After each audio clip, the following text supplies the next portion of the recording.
Hello, everyone.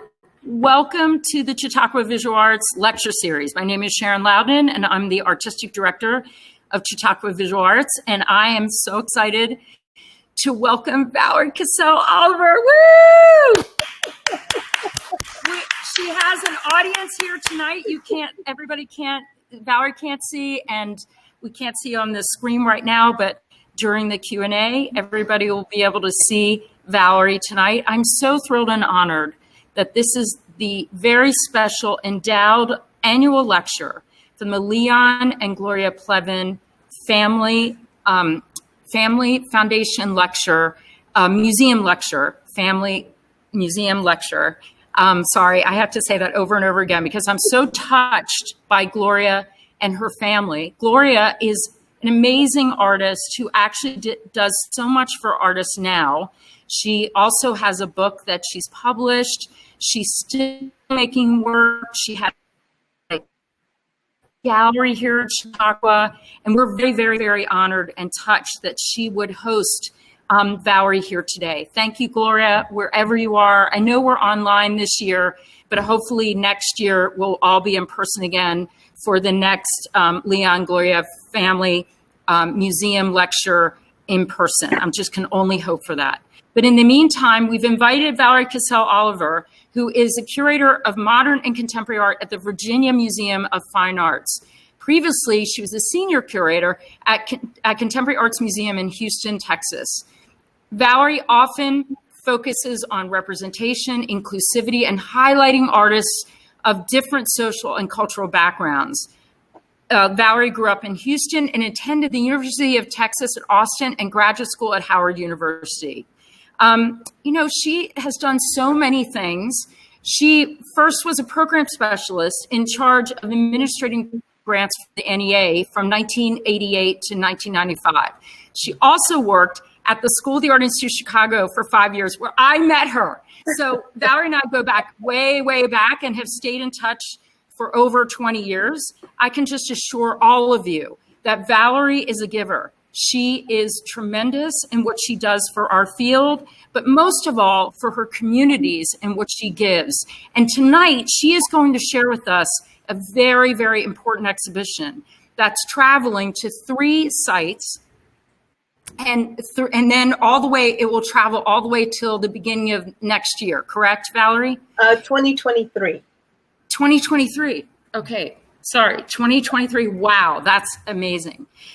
In addition, I just want to say beyond my personal accolades of Valerie, I can go on and on. We'll never get a lecture out of here if I keep going.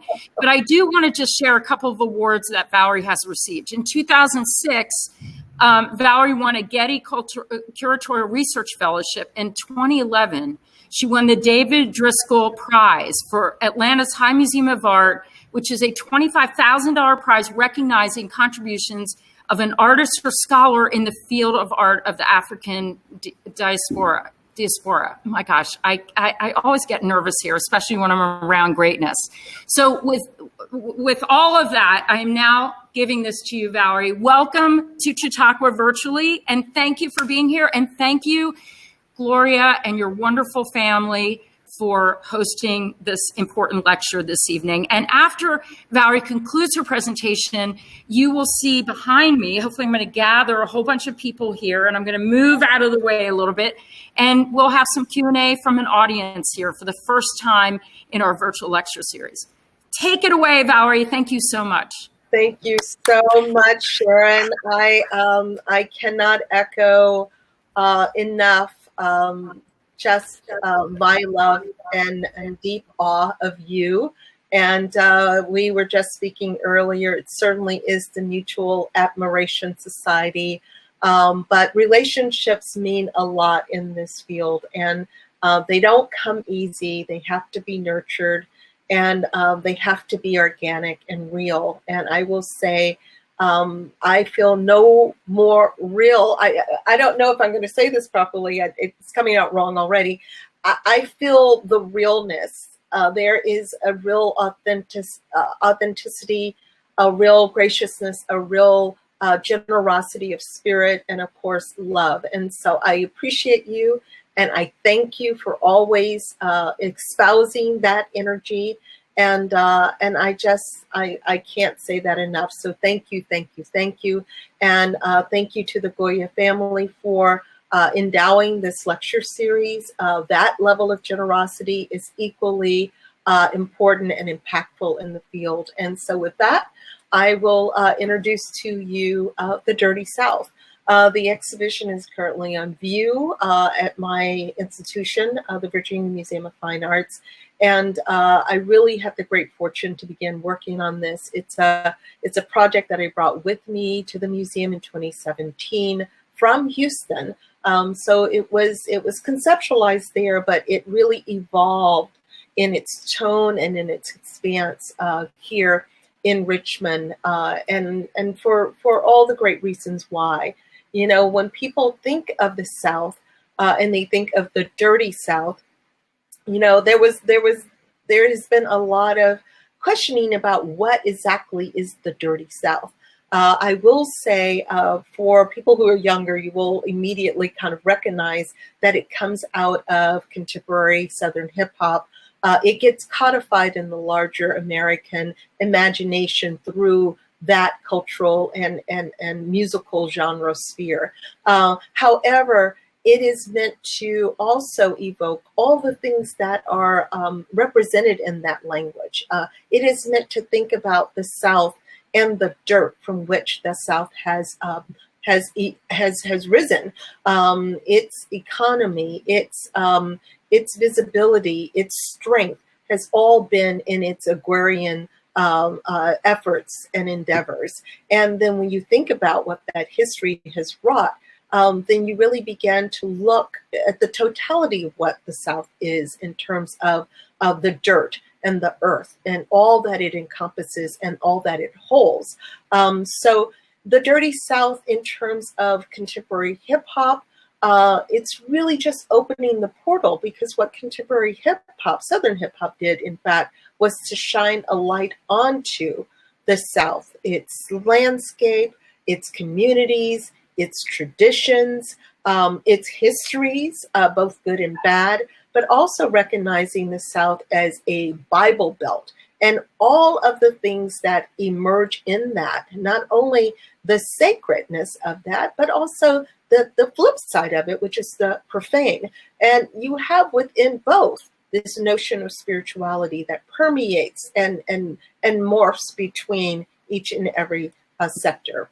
So again, if we look at contemporary Southern hip hop as the window, you know, this is what I mean. You know, you would see videos in which you see Big Mike. He may be walking through the neighborhood. He may be standing in front of shotgun shacks, or featuring the neighborhood, people sitting on porches, people playing in the streets. There was a sense of pride, a sense to embrace all things Southern. And of course, you can't talk about the South, and particularly in Houston, where I'm from, without talking about, you know, contemporary art forms such as the slab. The slab is an acronym for slow, low, and banging. And it is this slow, loud, and banging, you know. So there's this idea about slab culture. And, you know, we had wonderful conversation about slab culture and where does the term slab comes from. Well, of course, the concrete is the slab, you know, and it's what do you ride on the concrete? You ride in these cars. And, you know, if you're a youth living in one of these large urban car, you know, cultural cities, then you know that you will need a mode of transportation to get around. Of course, people are not giving their children oftentimes the new car. They're riding in hand-me-down cars. And so this is the beginning, the genesis of this, you know, taking what could be a rust bucket on wheels, taking what could have been a car that, you know, that was second or third hand, and then transforming that car to become something that is more aligned and attuned with your own personality and your own selfhood, becoming more of a signifier of who you are. And that was the emergence of slab culture. So you could talk about slabs from a space of music, because you could talk about slabs from a space of performativity. You could talk about it as an extension of folk art, if you will, or what I like to call our intuitive intellects, because there is a lot of aesthetic intellectualism that is brought to bear, whether it's a slab or whether we're looking at work by Thornton Dial or Sister Gertrude Morgan or Minnie Evans. You know, the dimension of having people close to the earth, that vernacular that we talk about, to really elevate that, to talk about the intellectualism that's embedded in that these slabs can be discussed in terms of the tradition of painting, a tradition of sculpture, a tradition of, again, performance, and all of the trappings if we look at it from a contemporary lens. And so I wanted to bring the most contemporary element of that in, just as I brought in works by Thornton Dial and, William Edmondson and Minnie Evans, because they are all in dialogue together when talking about the South and what the South is. So the exhibition is really broken down into three major sections. I spoke earlier about the landscape. It's both the man-made landscape, but it's also the natural landscape. It's about spirituality and how, again, that manifests in the sacred and the secular.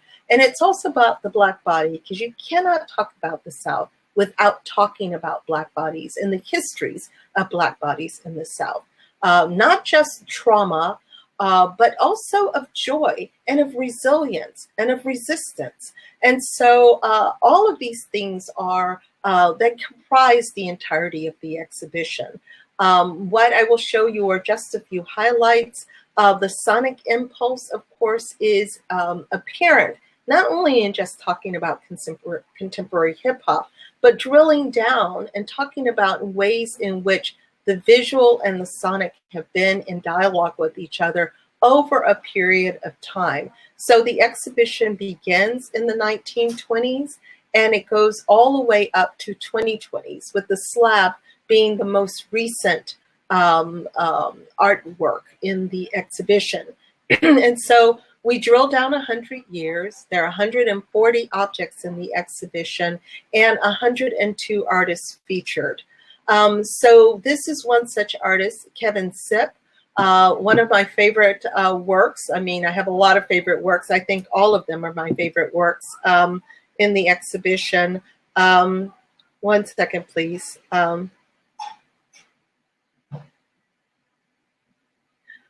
So one such works in the exhibition. And so this notion of taking it to the bridge, this idea of West African traditions, not only visual aesthetics, but also the sonic aesthetics, and how that is connected to the African-American musical genres.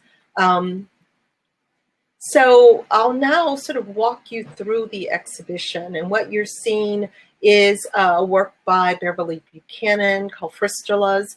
Untitled really works, but a series that she created to really talk about the landscape, not only the residuals of landscape, residuals of architecture, but also creating things that would become monuments or memorials to oftentimes events that we may have no knowledge of. So during her lifetime, Beverly Buchanan actually created a number of these earthworks that exist across the South. But she also created a beautiful series of these cast concrete minimalist sculptures that really also speak about landscape and history and place and architecture and what then is left over that allows us to tell the stories. In behind her, you will see what is a large video screen, and it's a work by Allison Janae Hamilton, who really looks at northern Florida and the Wassissa River, which, Black labor was used to dig the deeper the Wassissa River so that ships could travel, cargo could travel, whether that cargo was human cargo or crops, in which the enslaved African Americans actually helped to pull and to prepare for shipping. It has since been used as a runoff for the turpentine factories that emerged in the aftermath of emancipation. And so that conversation about landscape becomes also not only about the injustices that may happen toward human beings, but then also toward the environment itself. So as you walk into the exhibition, you are really propelled to come down into the space. And it is the sonic that propels you from one space to the next. What you hear as you're entering into the exhibition is a work by Paul Stephen Benjamin entitled Summer Breeze.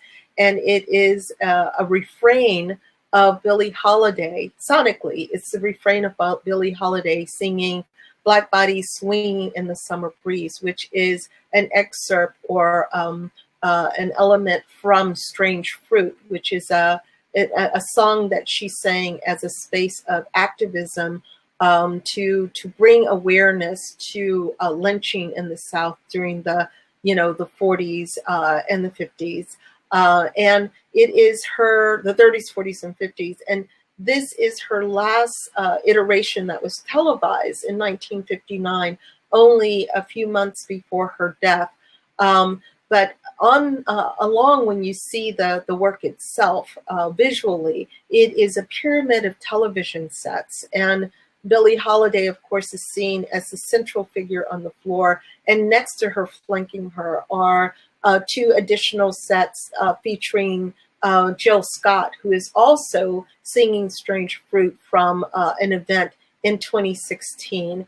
Behind them, of course, in this pyramid of televisions is a young Black girl swinging gleefully on a swing. So it really is talking on a multiple scales. It's talking about the persistence of trauma and violence perpetuated on Black bodies from the moment that that particular song was written in the 1930s to 2016 and beyond, where we're still contending with these same issues. But I love how Paul Stephen Benjamin troubles the waters by saying that the history of the South and Black bodies in the South should not just be framed by trauma, that there's also resistance. There's also the resistance to fold into that narrative. And part of that resistance is to also enter into a space of Black joy. So sonically, the way the exhibition is presented, there are key works that really emit sound that really pulls you from one section to the next. You'll see just on the right side of this image a work by Nari Ward, which is called Exquisite Liquor Soul. And it is a series of liquor signs that have been taken down at various establishments as gentrification was creating erasure. And here he has repurposed these liquor store signs by transposing the S and flipping it over and transposing the L. Of course, he could read soul out of liquor. And it really speaks to the way, just like the slab, we can create amazing items out of things that have been used and purposed for other things, that you can take something and literally transform it into something else to speak. And in doing so, it still retains a certain resonance and a power for the post that it did exist in, the people that did touch it, and so on and so forth. So these and Beverly Buchanan really set up that trilogy that I mentioned before, this notion around landscape, this idea around spirituality, and again, the sort of evolution and discussions around the Black body in the South. So another work in the show is by the filmmaker and photographer Rommel Ross. This piece is called Caspera. And again, it embodies that trilogy. It talks about the landscape, talks about the Black body in the landscape, and then this cloth over the face and the body, this notion of sight without vision or vision without sight, this duality of connecting the spiritual and the physical realms.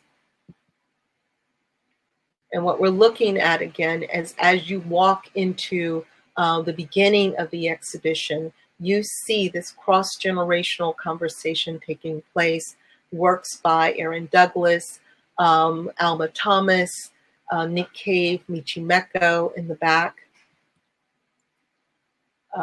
Photographs by Early Hudnall, Olive Houston, Mildred Thompson, and Nathaniel Donay with this side of a shotgun shack in which the blues is literally seeping out of the floor, not the floorboards, but the walls, the clapboards. Then you see the work by John Biggers, who really created this language around sacred geometry and bringing imagery of shotgun shacks and the matrons, the women, the holders of traditions in that particular community. This is after a trip to Ghana. He began to really work and fashion his work to really speak, to bring new notions around perspectives and geometry to bear. Also, this idea of symbology, visual symbology, the turtles, the different elements that are featured, the washboards and what have you, in this image. And then, of course, you have the work by Clementine Hunter, one of our intuitive intellects here, living all of her life, and she lived to be 100 years, maybe 100 years old, all of her life really at the Melrose Plantation, born into enslavement, and then moving into sort of tenant farming positions, but chronicling the life and the times of the community in and around Melrose Plantation. You have the work of Keneen Smith, who is looking toward the traps. This when the past is perpetual, and this notion of a bale of cotton, which of course, you know, is so foreign to most people to see a bale of cotton and to look upon it as a sculpture. And then all of these tools that would have been used to weigh the cotton, repurposing them and refashioning them to almost a level where they read almost as weaponry, almost a space of resistance, even in the throes of this sort of forced labor. And then for all of the individuals who not known, who lived and died, who walked on the earth and on the soil, you have someone like Freeman Vines who creates guitars and using materials. Oftentimes he tells of the harrowing moment in which he was given wood from a tree that was cut down, and that tree, however, was used to lynch a man, and how he really felt the energy still trapped in that tree, the trauma that was still very much a part of the fibers of that tree. He creates these guitars. Sometimes he hangs them, sometimes he buries them, or have them sitting in the earth almost as tombstones, almost as memorials to those who have come and have gone, who have died on the earth, whose names are lost to us. And these are just samples of those guitars. Now, as we move into the second section, which is looking at spirituality and how it manifests in both the sacred and the profane, we see again this intergenerational conversation, the work of Palmer Hayden, the dreamer, sitting aside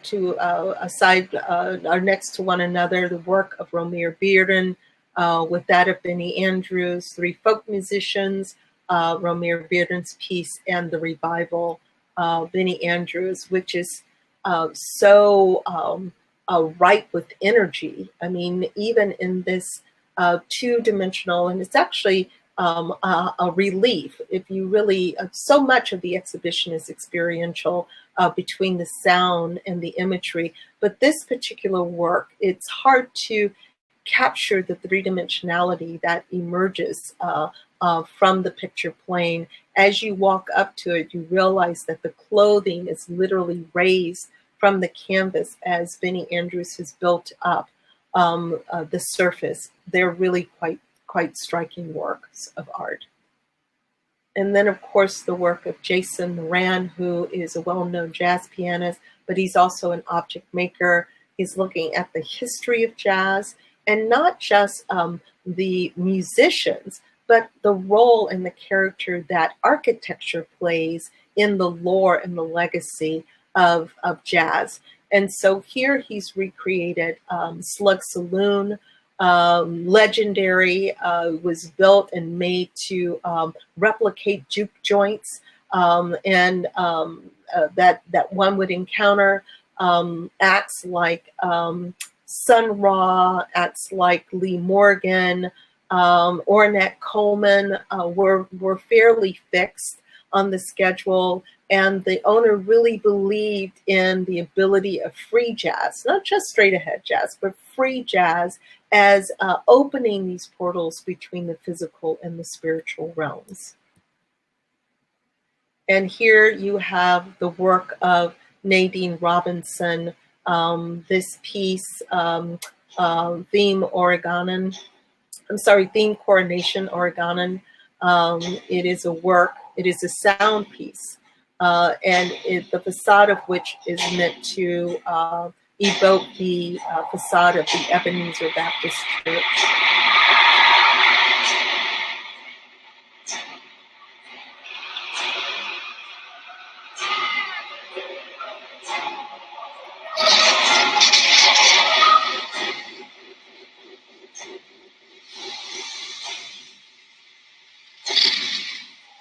So what you're hearing are fragments from the protest, the march in Birmingham in 1963. You're hearing the distortion of the water cannons, the water hoses that were set, screams, shouts, handle, choral arrangement. Elements of oration from a church sermon. The growl of dogs.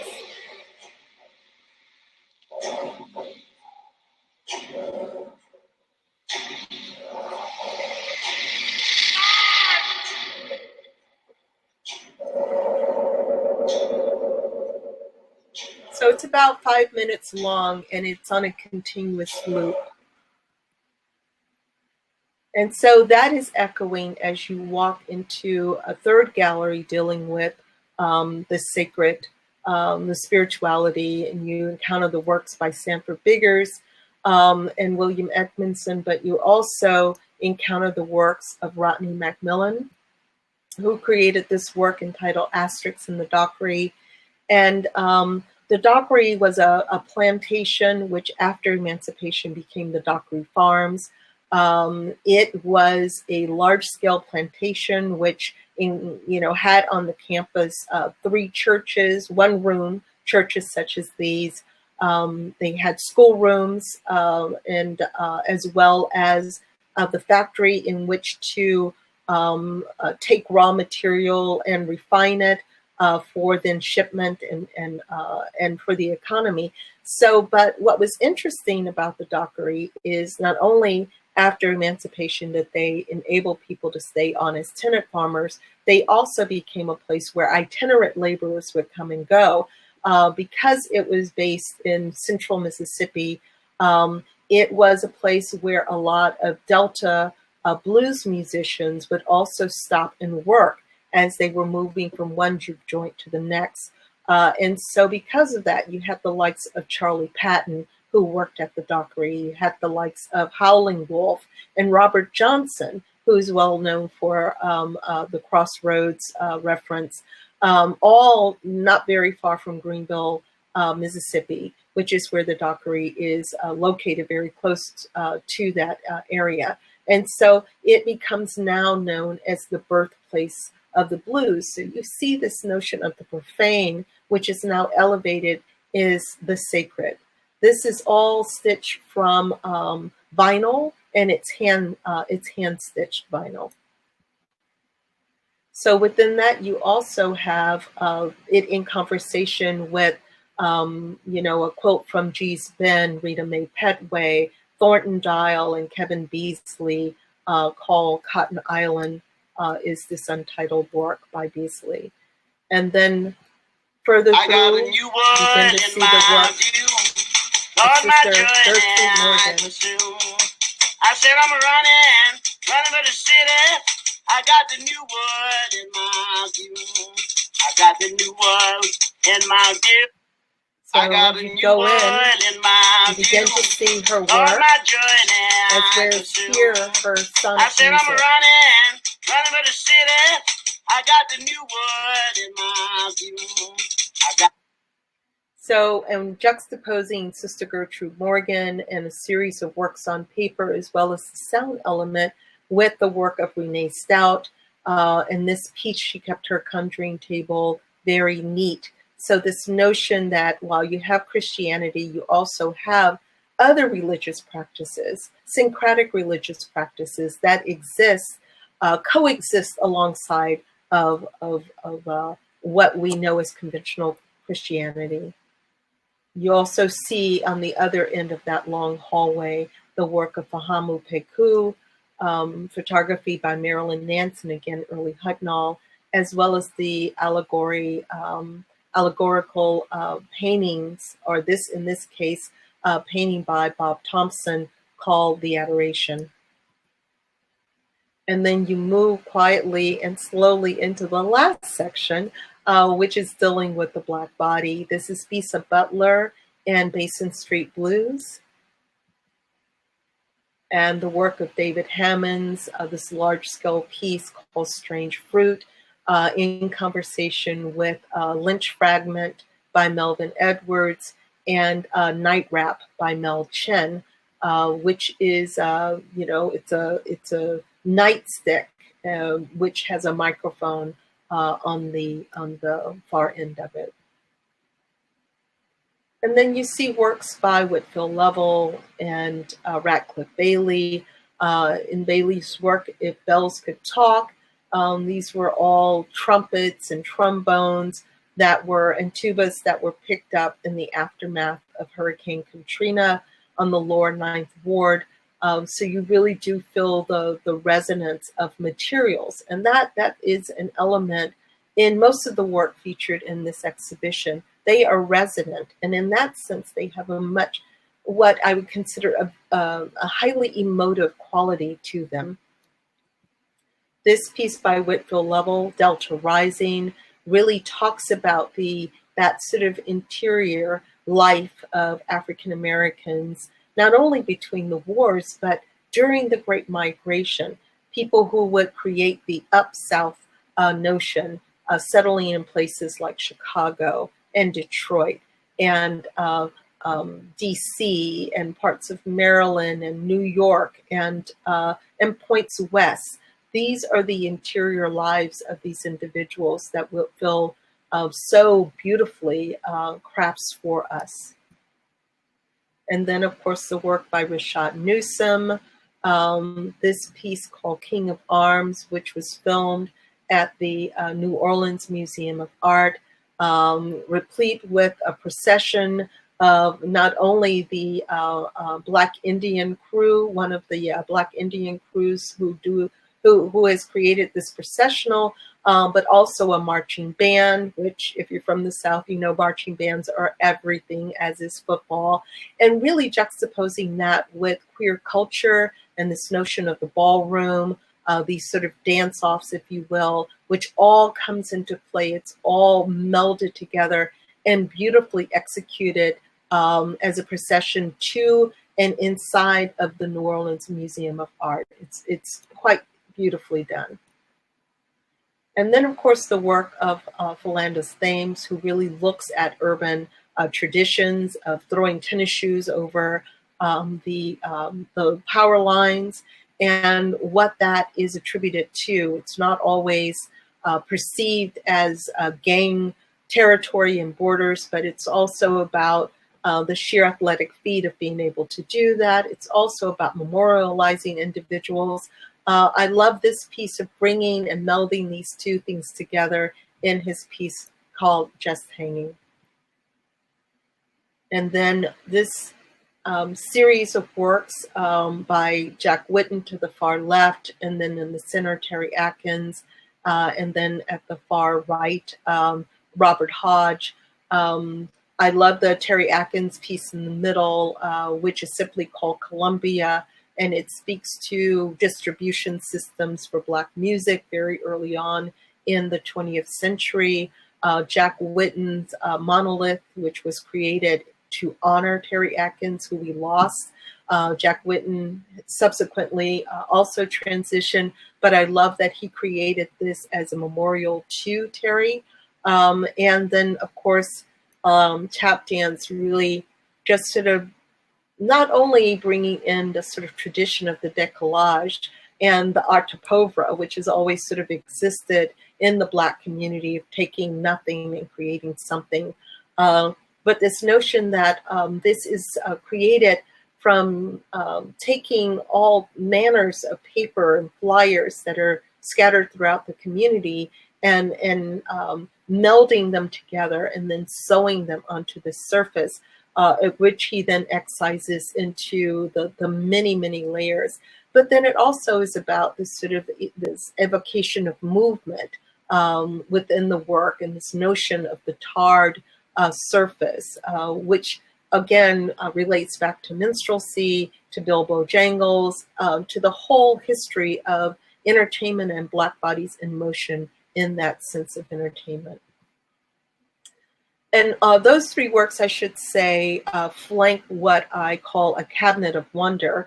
And I apologize, I thought I had an image of that cabinet of wonder here, but it was a way to then meld together performance wear and musical instruments such as Chuck Berry's guitar, Bo Diddley's guitar, Ornette Coleman's horn, works by Sun Ra, performance wear by James Brown and CeeLo Green, and meld that with works by Sultan Rogers, works by Arlen Walford, works by Elizabeth Catlett and Augusta Savage and Sheila Pre-Bright, and melding all of these, both the academically trained and non-academically trained artists, musicians and visual artists, all are melded together within this cabinet of wonder. And as you move out into the last two galleries, there is a full corridor that is dedicated to photography, even though photography is integrated into all three sections. There is a hallway that deals with photography and contemporary Southern hip hop, and then also next or across from that, ways in which music and culture has been presented through the eyes of other photographers over the years.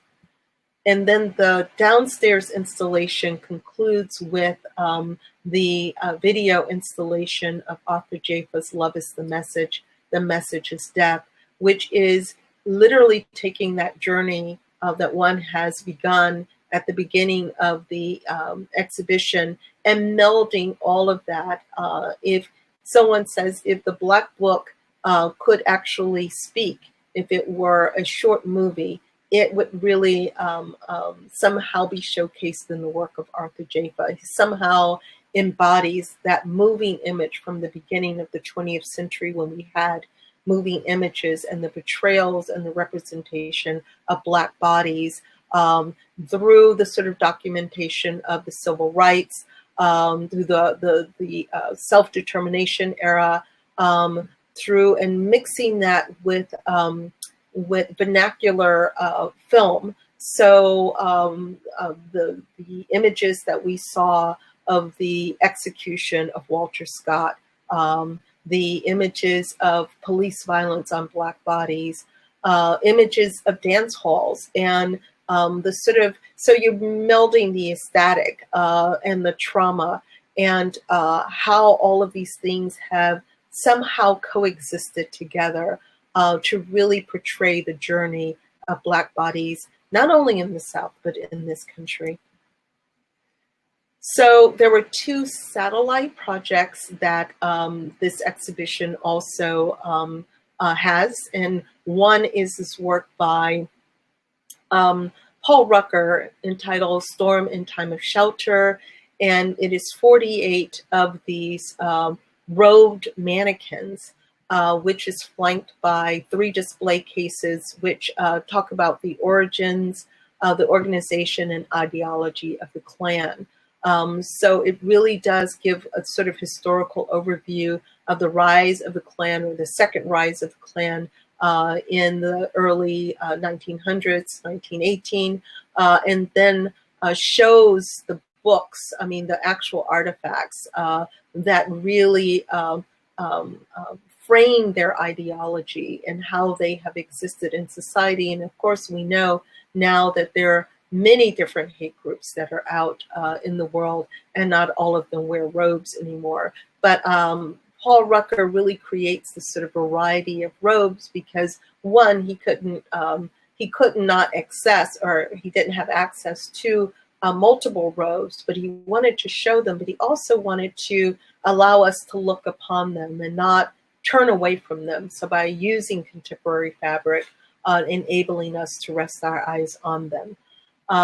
The second satellite was, or is, a work by John Sims, who created a sound piece around the song Dixie, and really brings into play the history of the song Dixie, which is attributed to Daniel Emmett in 1858, before the Civil War. It was a very popular song before the Civil War in the North and in the South. And then, of course, it gets codified as the anthem of the South. When the song was originally written, it was written, even though it's credited to Daniel Emmett, we also know that 2 African-American brothers, the Snowden brothers, were also writing and oftentimes shared or co-authorship with Daniel Emmett, or may have penned it with the credit going to Daniel Emmett. But it was used in minstrel shows. The Black body was the protagonist in the song. It was narrated by that Black body. And what John Sims does is he brings and reaffixes the Black body back into the Song of Dixie. On our campus, we actually have this structure, which is called the Confederate Memorial Chapel. And it is a structure that I've been able to activate through sound.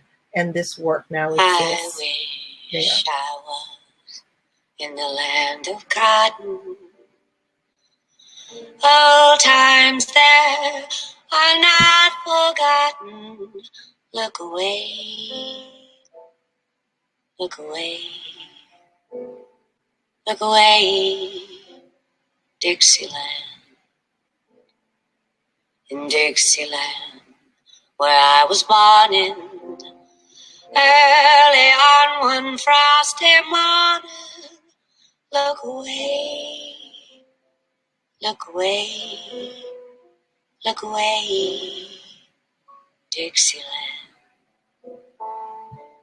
I wish I was in Dixie. Hooray, hooray. In Dixieland I'll take my stand to live and die in Dixie. Away, away, away down south in Dixie.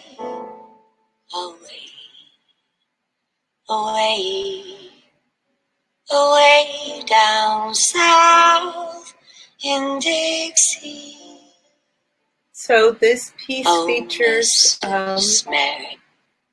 Sorry, that was the end of it. I apologize. So that piece actually features about 14 tracks in which one hears the song Dixie with different musical genres associated with Black culture. So you'll hear a soul version. You'll hear a hip hop version. There's also a jazz version. They're instrumental versions of the song, but all in association with African and African diasporic musical genres. So with that, I've concluded, and I'm happy to take any questions. I know Sharon will pop back on, but I hope it was a teaser, and if you can travel here to, in fact, hi. Here, you can see all these people here. That's wonderful. Hi, guys. Here we go. Wait a minute. Here, let me just show you where we are. Oh gosh. Hi, everybody. Oh, hello. How wonderful. Oh, did I get everybody? Okay. So we're all wearing our masks because yes. That's the right thing to do. So I'm so excited.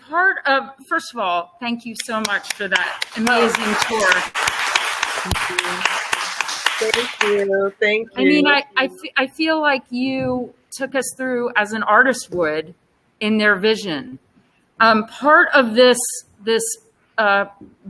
incredible endowed lecture, the Leon and Gloria Plevin Family Museum.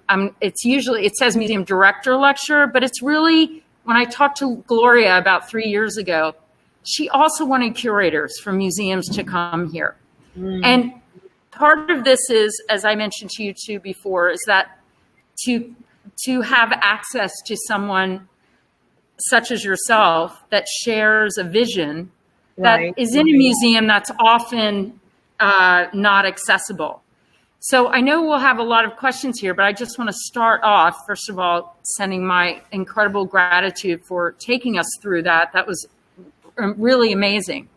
But how is you as a curator, how did you even start the idea? Where did it come from personally? Because just like an artist, what were the seeds to this? And then this is very big general question. How did you decide who to put in there? Oh, well, first of all, I realize, I know that is such a big question. I know, it's not fair. I'm sorry.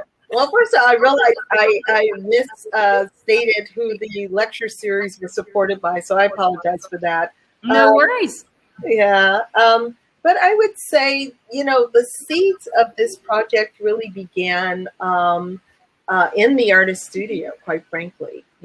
For me, it was going into artist studios, particularly young artists in Houston, and really seeing that the work that they were doing was somehow referencing Southern traditions, or what I would immediately embrace and recognize as Southern traditions. Looking at Sanford Biggers and his use of the quilts, looking at people like Nathaniel Donay and that side of that shotgun shack. There was something about their desire to reference the South and the traditions and the histories of the South, and particularly the African-American experience in the South. It was, and I began to think, well, what is going on? And, why is this sort of like feels very prevalent in this moment? And, I link that back to contemporary Southern hip hop and how it really became a voice for this generation and how they were beginning to take on the same characteristics in the visual arts, that they were embracing the South. They were embracing traditions. It was something that enabled a certain reframing of the South. There was a period in which you didn't want to be Southern. Being Southern felt like it lacked sophistication, and you wanted to be from the East Coast or the West Coast.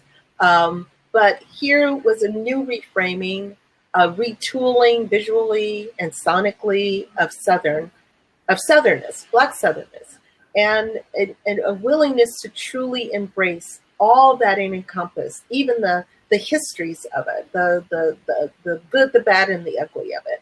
But all of it was seen in a new light and really embraced as such.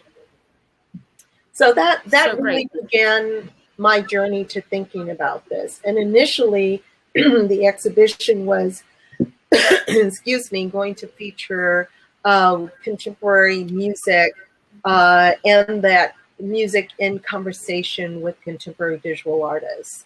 But when I, in 2017, shifted from working at the CAM in Houston to working at the Virginia Museum of Fine Arts, which is an encyclopedic museum, it really made sense to sort of follow that thread through and to really look at how music and visual artists have been in dialogue with one another over the course of time, over decades and over centuries, really, you know. But for the purposes of this exhibition, we only drill down 100 years. So we look at 1920 to the 2020s.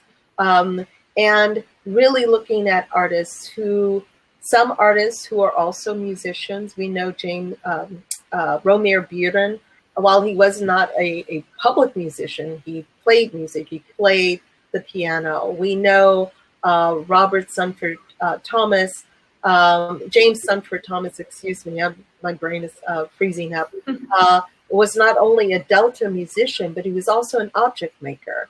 You know, so that kind of embodiment of both. We know Mildred Thompson also played music. And so Nathaniel Donay, who also plays drums. So it's the sense that the sonic is somehow captured within the static, that there is also this sort of resonance that goes back and forth between the sonic and the sound and what people try to encapsulate within the static. So that is fantastic, because it then, for me, generates this idea that artists are always multidisciplined in so many ways. Now, just for everyone who's watching this online, you can always ask a question through the chat, and then I'll repeat that question to Valerie, and hopefully she'll be able to answer that. I'm sure she would if she wishes. But in the meantime, if people here want to come here and sit here and ask a question, Jonathan, come over here. So Jonathan Adams is an amazing artist who's one of our 2020 alum, and he's part of our team this year. So Jonathan. Fantastic. Hello. Hi, Jonathan. How are you?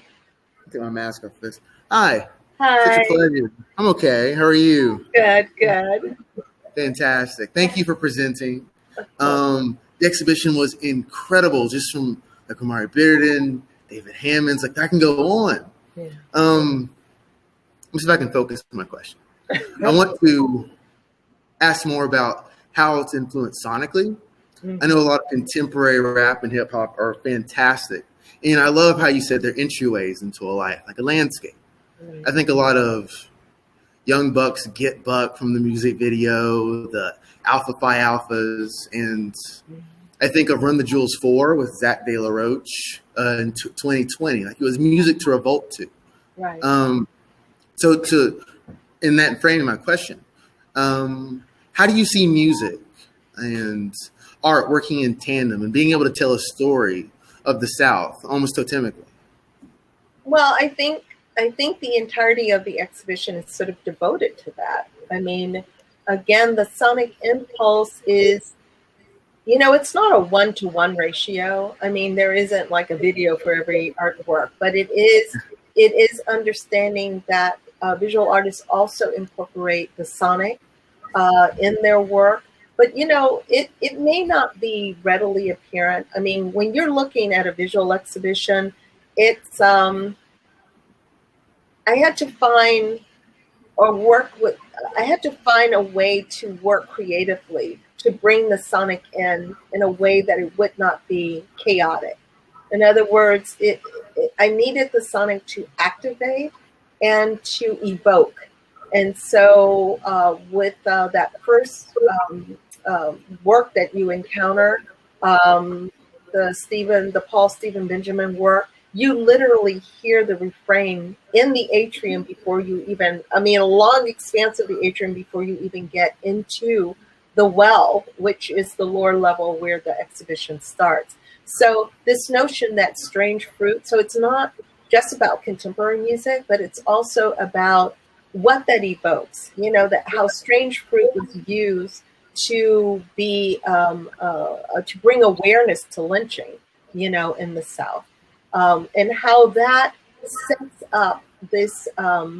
It sort of sets you up for the journey that you're walking on. But again, visually, it undercuts this notion of trauma by saying our narrative isn't just about the trauma.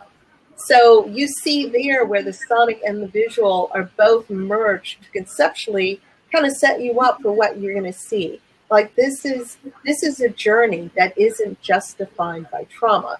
So in that way, you do see the sonic and the visual working in tandem on a larger conceptual scale to kind of frame the Southern narrative. So that's one way of sort of seeing it. But if it's a larger, and so people like Sister Gertrude Morgan, how that element of let's make a record, that song, that whole album plays on a track, and it's there in the show, but it's also in the same room, not only with her work, but with work by Pahamu Peku, with work by Renee Stout. So it's not just about Christianity, it's about spirituality and how that manifests, whether it's hoodoo or syncretic religion or in sort of Christian conventional way. That music plays a real role, kind of conceptually framing something and then also undercutting it at the same time. Okay. Brilliant. I don't know if I answered your question. No, totally. Okay. Yeah, totally. That overlap is fantastic. It's about the totality of it. And exactly. It's difficult to talk about the nebulousness. That's incredible. Mm-hmm. Thank you so much, Valerie. You're welcome. You're welcome. I think I'm going to pass to Sharon. Okay. I have a question. Anybody have a question? Want to come up? Okay, well, warn me. Lena, you want to come up? Okay, so, okay, I'll say this. Hello. I just say then I wanted to ask you, part of this talk too, in creating Gloria as an artist, endowing this, is really important to create access into you as a person, right? How does this exhibition and in your life, and I know that you're going to be talking to all the participants of the program privately with all of them as a group on Thursday at 2:00. Right. But can you just share with us how in this body of work that you've done, just thinking you as obviously you're a creator through what you're doing in your exhibitions, how is that a part of the rest of the, let's say, the portfolio of all the things you've done so far? What has this show taught you, or the things that have come before taught you to get to here? Because I'm just curious how this fits in your life personally, where you are with it. And it is very timely, obviously, but I would just like to know that in the trajectory of your life. Well, it's, a lot of my work, as you so beautifully stated earlier about, what my impetus is as a curator, what my directives are. There are intentionalities, and, my intention is to shine a light in spaces where the light doesn't exist, right? Mm-hmm. And it's to bring to the fore the things that are hiding in plain sight, these sort of parallel universes, and somehow merge those and bring those to the fore so that people can see, the journey of Black artists from the beginning, to understand that contemporary practices have many different tributaries and not just one.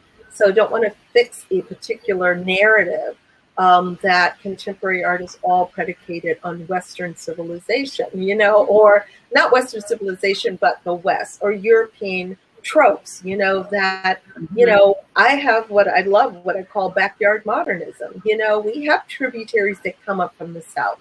If we can embrace jazz as being an original American musical form, what would be the visual equivalent of that?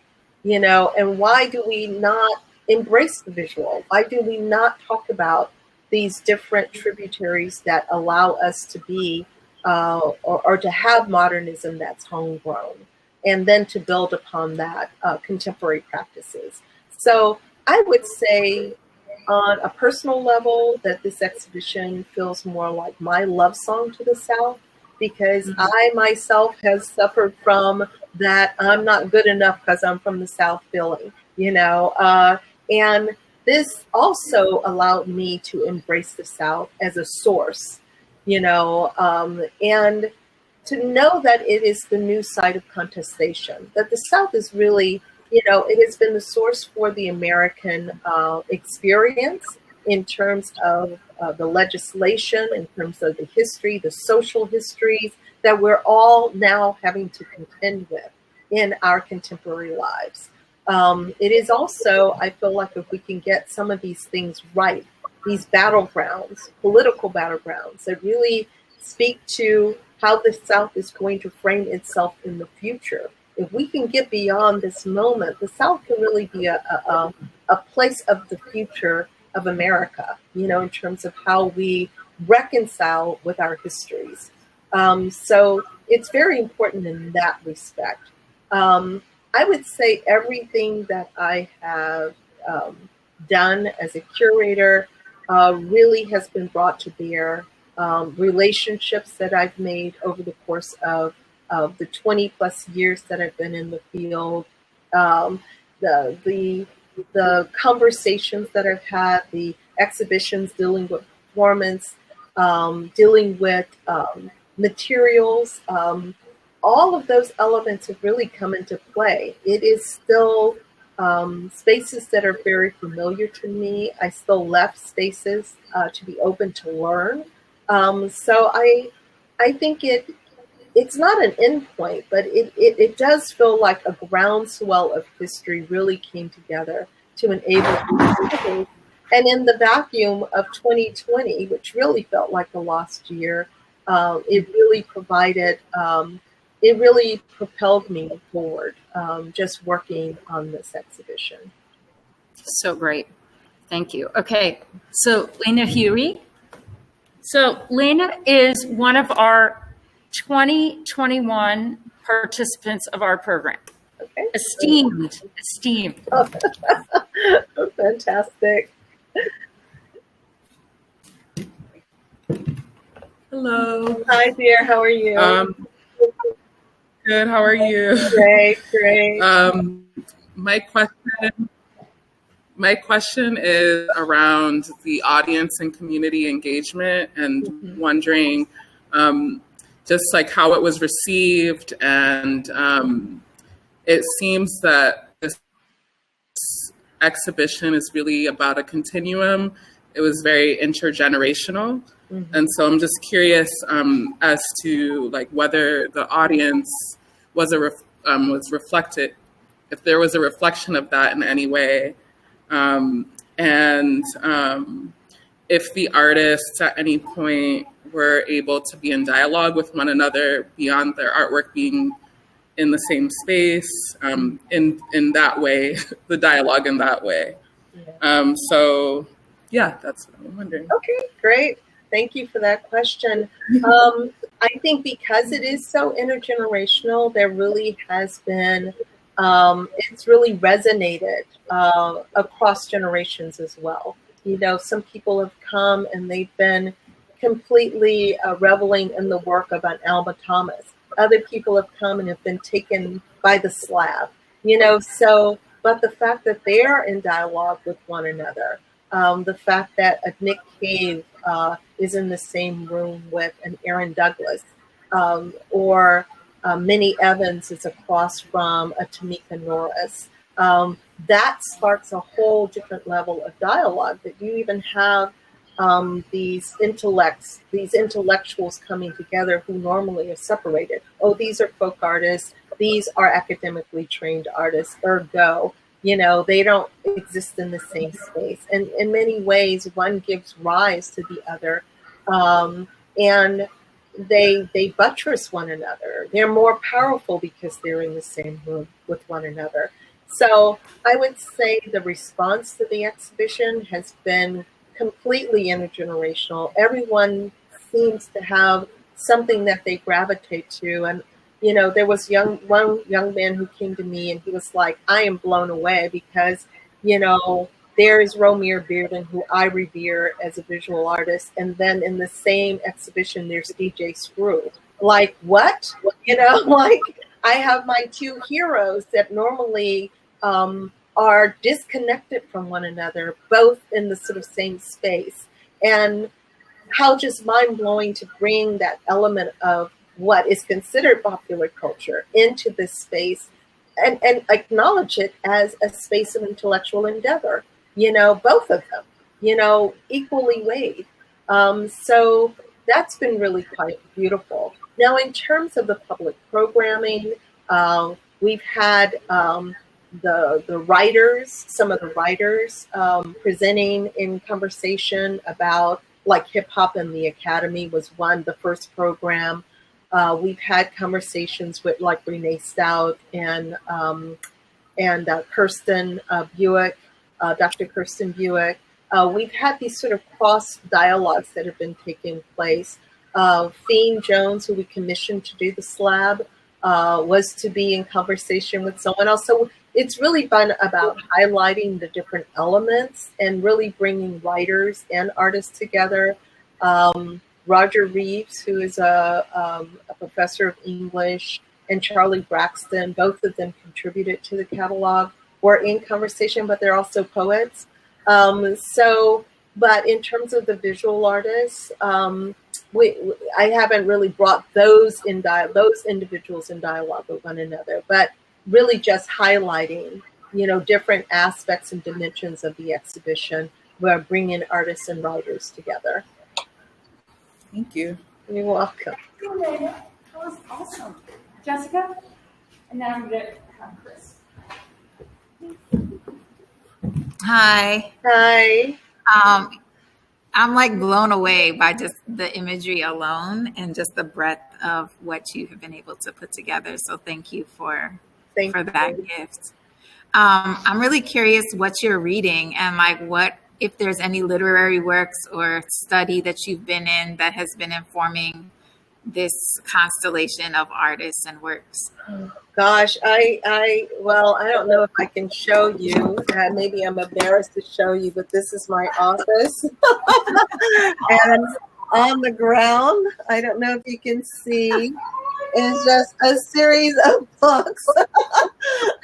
So, I am constantly reading. I won't say I read things from the rooter to the tutor, so to speak, but I'm constantly reading, Saidiya Hartman. I'm reading Fred Moten. I'm reading, catalogs like Renee Stout, Astonishment and Power. I'm reading Murder Spoken Here, which is about blues and lyricism, and how to see the lyrics of hip hop as a sort of new literary space for, conversation. I'm reading books around syncretic religious practices. So, really kind of building these little, taking a little bit from everything is what I've been reading. So I haven't read anything, maybe Black, Blue, and Blur by Fred Moten. Certainly, I am a disciple of Fred Moten, I have to say. So, he's in the break. And something like, Skip Gate Signifying Monkey, something as simple as that, which really informed my thesis, my master's thesis at the time. I've been going back to revisit a lot of those books. I'm trying to see if there's anything, Amiri Baraka, Sun Ra, Daphne Brooks. I'm kind of intersplicing and just pulling all of these different threads together. Thank you. You're welcome. Oh, my name is Jessica. I'm a visual artist, and I do ritual performance and sound design. So the sonic element is like really speaking to me. Thank you. Thank you so much. It's lovely to meet you. Bye-bye. So Jessica is part of our amazing group of participants. So I have two questions here that have come in. One of the questions is from Chris Ruman, who's also a 2019 alum and part of our team here. And she writes, "Hi, Valerie. Thank you for sharing your work. I've been thinking a lot about the somatic experience and centering the body as a powerful multisensory receptor, and one that is perhaps alternative to Western approaches. Do you have any thoughts on that? And would you be able to share more about how viewers received your exhibitions? Mm-hmm. Well, I certainly feel like that last section of the exhibit does center the body. It centers the body as, a sort of holder of traditions and a holder of history, as the object of joy, but also as a generator, object of trauma, but also as a generator of joy, and hyper regenerative sensibilities really that happens within the body also permeates ways in which people create culture. This notion of the keloid, which is very prevalent in, darker skin. That idea that hyper pigmentation, hyper regenerative sensibilities, also that thing that happens with the corporal also spills over into the cultural. The fact that there is a continuous evolution of cultural expression, and one in a way of doing it as a way to perpetually keeping something that is yours, something that is ours. In other words, the minute something gets appropriated, there's something else, because there always has to be something which is ours. When I say ours, I mean as African Americans, creating culture, because it's so quickly appropriated, without, that disregard for authorship or ownership. It's just taken. And Greg Tate writes, that book, Everything But the Burden. And so there is something to that notion of wanting to keep something sacred, keep a language that is between, within, that vernacular that comes from within, that speaks to that community. So I think there is a space in which the body is completely centered, and how it really seeks to not only resist, but to also echo. So it's an amazing idea to center the body in the work itself. Yeah. Thank you for that. And Chris, thank you for the question. We now have another question, and this is from Gloria Plevin, who is the person who is hosting this endowment. And thank you, Gloria. I apologize for butchering the lecture. No, not at all. Yeah. Not at all. And Gloria is just a wonderful, active artist, like I said, and her daughter is a poet and activist. They're both tremendous, as are the whole family. Mm-hmm. But anyway, Gloria says, Valerie, how did you manage the flow of the various music tracks and sounds for visitors as they move through the galleries? Are there now sound engineers that are experts in museum shows? That's interesting. Do you have to recruit them from music museums? Thank you for sharing this incredible show with us, Mimi and Gloria. And is there a catalog for the exhibition or for the show? Thank you, Gloria. Yes, there is a catalog for the show. And thank you for your question. And, not sound engineers at all. I work very closely with our exhibition designer, Daniel Young. I knew from the beginning that I would have works that would serve as sonic anchors for the exhibition, and the idea was how to place them, and that's where his expertise comes into play. So he's an exhibition designer. We knew we needed to build the walls in which we knew that certain areas could not bleed over, and other areas were designed to bleed and collapse one into the other.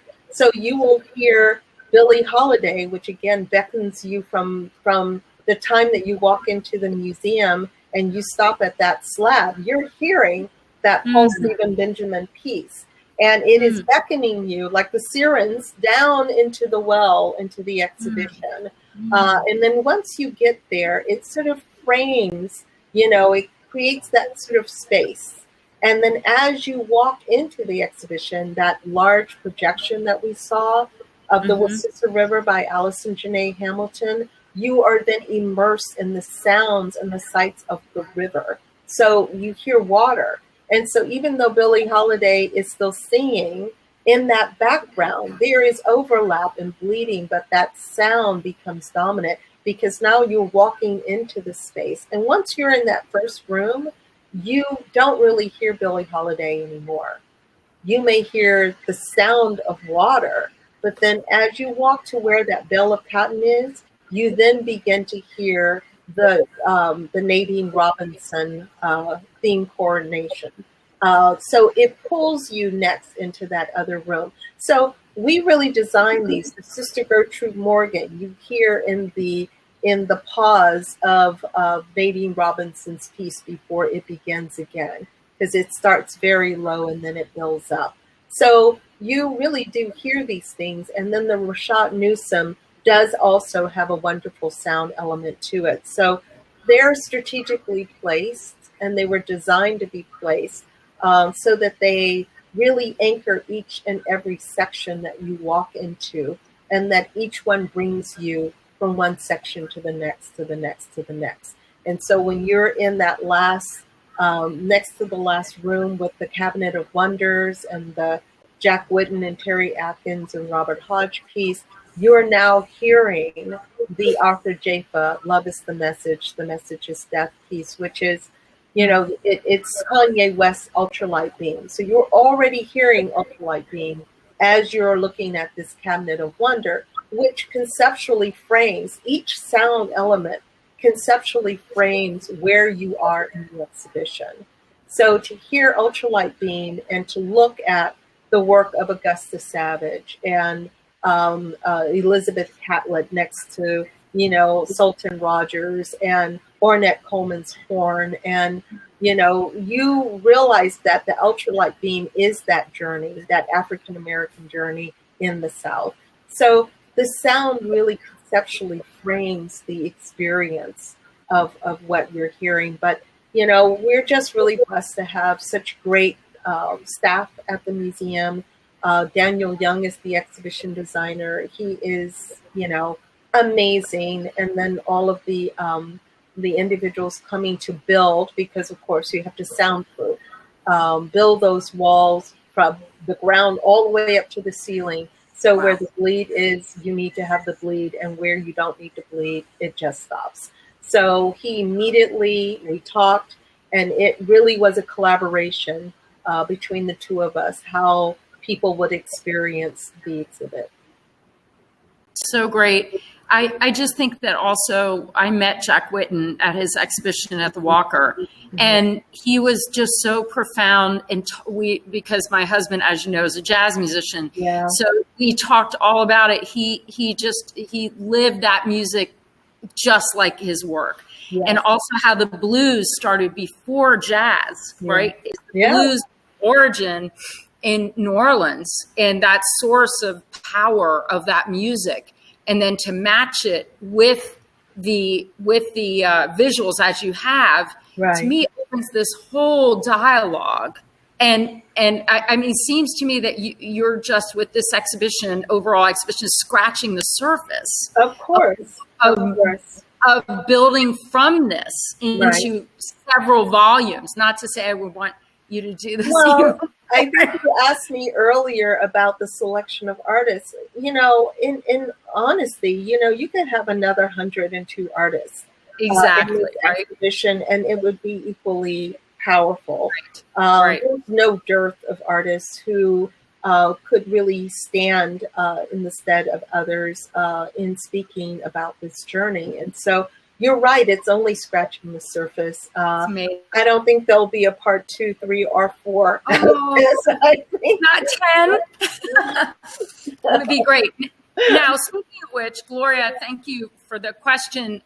Could you share with us where the show is traveling after Houston? Yes. Or after Virginia? It's going to Houston, right? And then where is it going? It goes to Arkansas, correct? Yes, it goes to Houston in late October. It opens there, and it's on view through, I believe, the Christmas holiday. And then it opens at Crystal Bridges in Bentonville, Arkansas in, I believe, February, and runs from February to early summer. And then it opens at the Museum of Contemporary Art in Denver and runs from the fall through January of 2023. So very fortunate and grateful to have those institutions hosting this exhibition. Well, we're grateful that you did this. Are there any other questions that we have for, and thank you, Gloria, for that additional question. Anybody here want to ask a question? Anybody? Anybody? This is your last Louise. Want to ask a question? No. Okay. Well, I just want to say thank you, my dear. I'm so grateful that you were here. And you know what's wonderful is just for the artists that that are here and also watching this and beyond just this moment. This will be on our website. I think it's really wonderful to see you as this just, you're down to earth, beautiful woman who is very powerful and incredibly gifted in sharing your creativity. But when the idea of a museum curator or director, it just seems to be so big.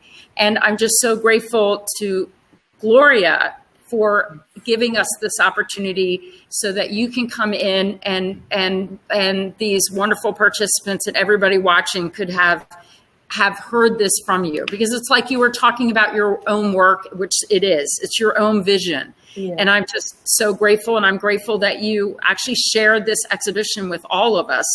And it's surely going to be an opportunity for us to continue to learn from you. So I can't thank you enough. And I'm so excited for everyone to have this time with you at 2:00. I'm going to encourage them to ask a lot of questions and certainly ask a lot of more questions about you personally. So yes. Well, thank you for the invitation, and Gloria, thank you again for supporting this. And Sharon, it's always such a joy. I just thank you for your dedication to the field. And, I'm very fortunate to work at an institution that enables that vision to manifest. And so I'm also grateful to the VMFA for all of their support and all of my colleagues, because it is as much a reflection of my vision as it is of their endeavor to make it come to life. So I'm incredibly thankful for that.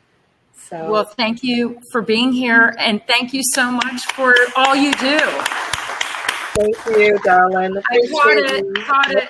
I appreciate you, and I will be in touch with you really soon. Thank you again. And for everyone who is watching this evening, we have more lectures coming up. We have one every month, and the next person who's coming is Hakeem Bashira, who is an amazing critic and wonderful writer, and he's also an artist. I don't know if you know him, Valerie, but he's extraordinarily generous. Well, first of all, nobody would be on this series unless they were generous. Let's just put it that way. So, but he's extraordinary, and I love the idea, just like you, Valerie, wearing multiple hats. He also wears many multiple hats and is just wonderful. I also want to add one thing. Thanks, Caleb. That Gloria just says, Valerie, she wants you to know that she's from West Virginia, born and raised. So there you go. Awesome.